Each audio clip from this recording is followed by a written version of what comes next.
High, আমি শিবশ্রী। আবার একটা মিনি ব্লগের সাথে দেখা। তো তো আমাদের এখানে জামাই ষষ্ঠীর দিন থেকে পুজো হয়, বিন্দুবাসনী পুজো। তো যেরকম দুর্গা পুজো হয় ষষ্ঠী থেকে দশমী, সেরকমই থাকে, প্রায় সব কিছুই একই রকম। তো প্রচুর পরিমাণে ভিড় হয়, আর আমি পুজো ওয়েস্ট বেঙ্গলে কোথাও দেখিনি আমার দেখা।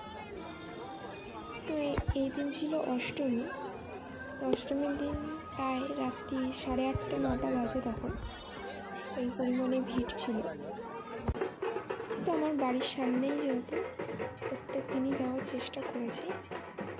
আর এইটা হলো দশমীর পরের দিন, তারপর আবার একটা বছরের অপেক্ষা।